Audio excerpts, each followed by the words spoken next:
Hora do professor Edivaldo Francisco do Nascimento. Mas valeu a pena, porque o livro está virando uma referência para todos que migraram para Delmiro, depois que Delmiro Gouveia virou também agora praticamente um centro universitário encravado no sertão de Alagoas. Mas, Marcos, por que você fala tão bem de Delmiro? Porque eu cresci indo para lá, né? Mamãe foi criada lá, ela que nasceu em Mata Grande e cresceu em Delmiro, que tinha lá uma educação mais avançada. Aliás, Delmiro tinha tudo mais avançado. Saneamento era avançado, energia elétrica era avançada, a fábrica era avançada e vovô Enoque Vieira, foi vereador inclusive na cidade, deu uma mãozinha, deu tanto que perdeu o braço trabalhando na fábrica e depois trabalhou na contabilidade, era uma figura emblemática da cidade. Mas eu não estou aqui para falar da minha história, eu estou aqui para falar da história de Delmiro Gouveia, esse homem que vivia no sertão,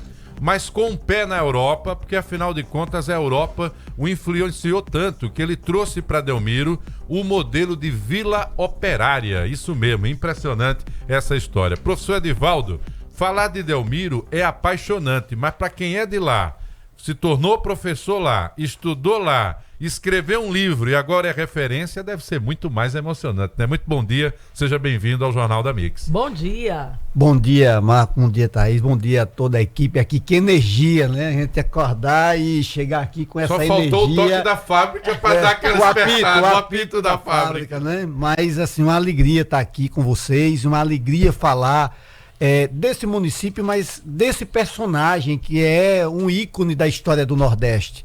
Eu tenho repetido o que diz o historiador Frederico Pernambucano de Melo, que foi um grande incentivador para que eu pesquisasse o Delmiro, eu saísse no rastro do Delmiro, isso há uns 30 anos atrás, e ele dizia o seguinte, Thaís, que para o Nordeste você tem algumas figuras que são referências. Se você falar no cangaço, é Lampião.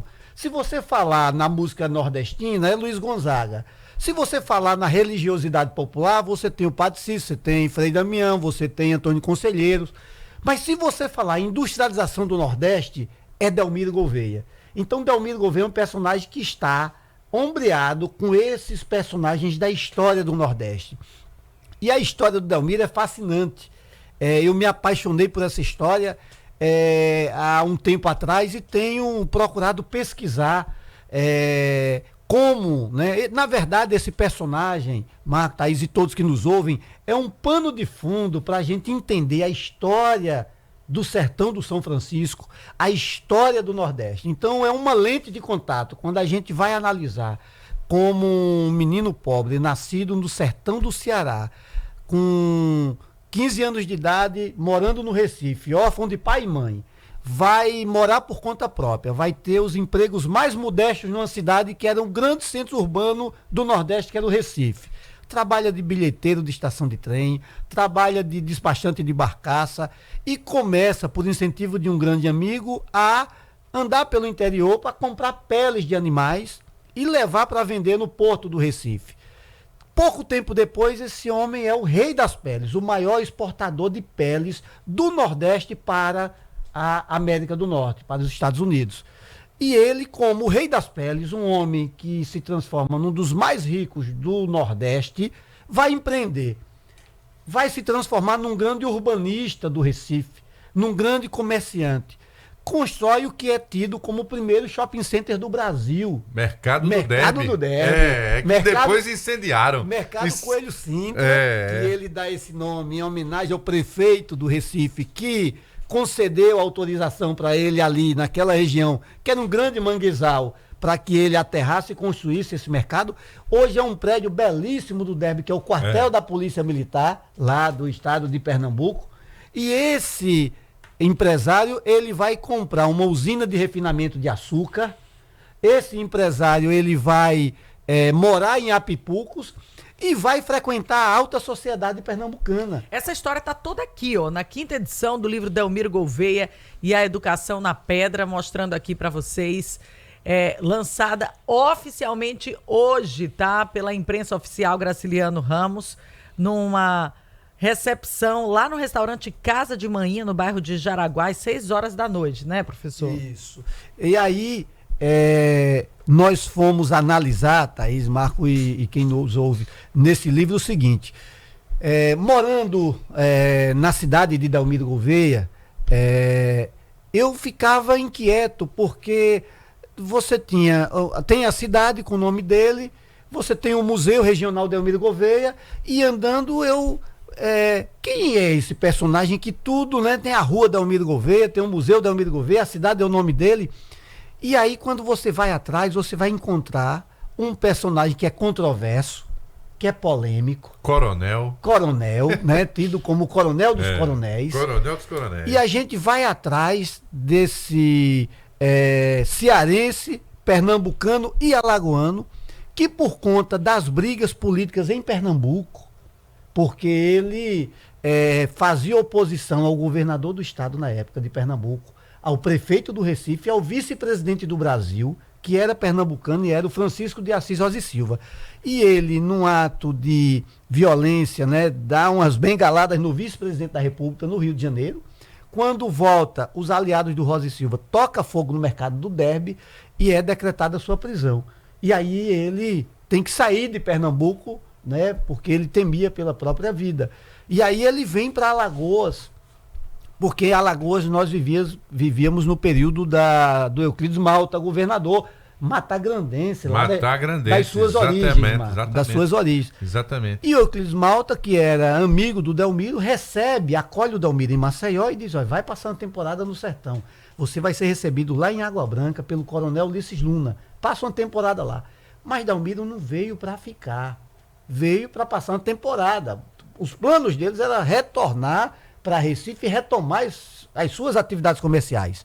Mas aí ele é levado para visualizar a belíssima, potentosa Cachoeira de Paulo Afonso. Isso, endoidou. Quando viu... Aí ele disse: aqui eu vou fazer uma usina para gerar energia. Para gerar energia. Ali, naquela confluência, aquele lugar, passava uma linha férrea da época do imperador, que saía de Piranhas e até Jatobá, 115 quilômetros, ligando o Baixo ao Alto São Francisco. E era uma região de confluência dos estados de Alagoas, Sergipe, Bahia e Pernambuco. Isso facilitaria ele retomar a atividade de compra de peles de animais.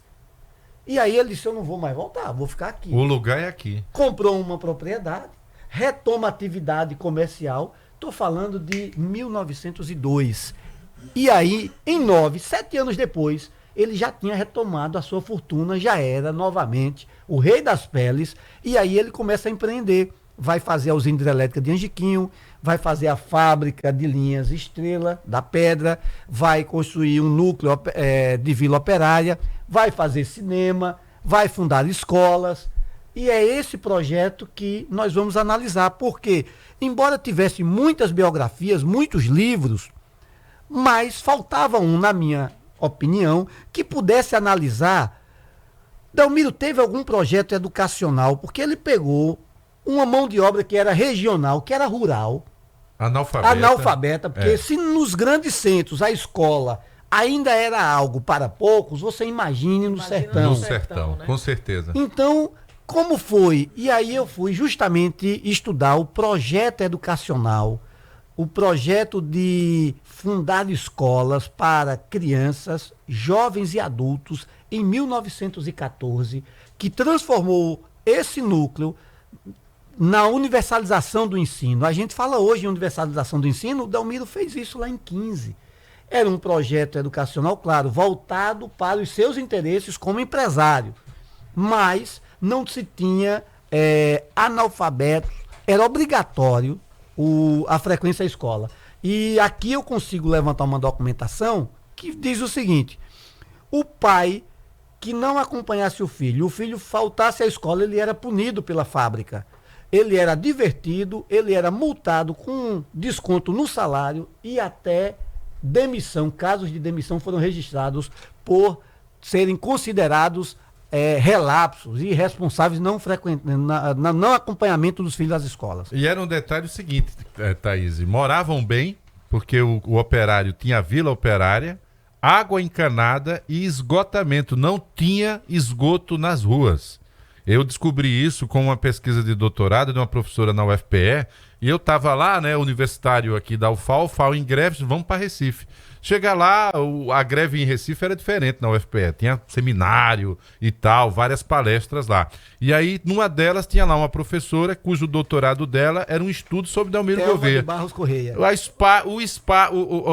Como era o desenvolvimento urbano para a cidade de Delmiro Gouveia, que para a época era revolucionário, já que era uma cidade encravada no sertão e que tinha todo esse cuidado. Não tinha problema de doenças hídricas, veiculação hídrica, justamente por causa do saneamento. E essa ligação com a educação, ela destacando o quanto as pessoas eram alfabetizadas. Tem um detalhe também que ele editava algumas ordens e saía colando, né? Mandava algum empregado colar nas paredes da fábrica. Quem jogasse lixo no chão também estava ferrado. No perímetro da vila, que eram 7 ruas, ele cercou, tinha um corpo de guardas e algumas regras. Então, a feira, aos domingos, tinha hora para começar e tinha hora para terminar. O acesso ao cinema que ele fundou em 1915, as crianças só tinham acesso se comprovasse as atividades.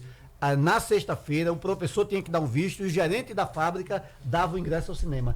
Quem não frequentava as aulas não tinha direito ao cinema no domingo. A história é fantástica, né? E são muitos desdobramentos. Você fica realmente fascinado pelas curiosidades que envolvem toda essa história. Gente, é importante que a gente fale aqui, esse livro estava esgotado, já havia algum tempo, havia uma grande demanda já pelo relançamento. E essa edição aqui, ó, Delmiro Gouveia, Educação na Pedra, traz muitas novidades. Eu tenho certeza que vocês vão gostar muito, vão se surpreender, além de viajar, né, nessa história que é fantástica, ampliando aí, viajando no tempo e também ampliando essa história nesse relançamento para outros lugares ali por Edivaldo Nascimento. Então, deixa eu falar aqui com o Rafael. Rafael, você tá com a foto aí de vovô para botar na tela aqui? Deixa eu botar uma homenagem ao meu avô Enoque. Esse de cabeça branca aí, ó, o primeiro da direita para a esquerda, trabalhou no grupo educacional Vicente de Menezes, que também tinha um clube com esse nome, era morador da rua Euclides da Cunha. Já conhecia ali o Rosalvo Souza, ex-prefeito do município. Ex-prefeito. Ele que nos abrigava lá sempre nas férias, e guardo boas lembranças. Encontrar o Edivaldo para mim foi uma volta ao passado. Um abraço para o meu amigo de infância Oberman, que se tornou vereador lá também, como meu avô foi vereador na época, e Lula Cabeleira, que autorizou que o nome de seu Enoque, o nosso avô, se tornasse nome de rua também. Então você é um pedaço da nossa história, e traz também a história de um grande homem, Delmiro Gouveia, com esse bigodão aí. Tem um filme também que conta a história do Delmiro Gouveia, maravilhoso, e vale a pena você conhecer esse pedaço da história de Alagoas que se desenvolveu. E se Delmiro não tivesse sido assassinado e obviamente influenciasse a política alagoana, possivelmente a gente estaria hoje num nível industrial diferenciado, porque ele tinha uma visão diferenciada. Mamãe, essa entrevista é homenagem à senhora. Professor, obrigado pela presença. Não vou poder estar nesse quinto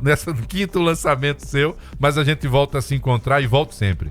Eu que agradeço, e vou finalizar dizendo o seguinte, que para mim o maior legado do Delmiro, porque a elite intelectual, cultural e política desse país sempre viu o sertão como uma região avessa à modernidade, ao desenvolvimento, atrasada, né? E o sertanejo como um indolente, o incivilizado, o inculto.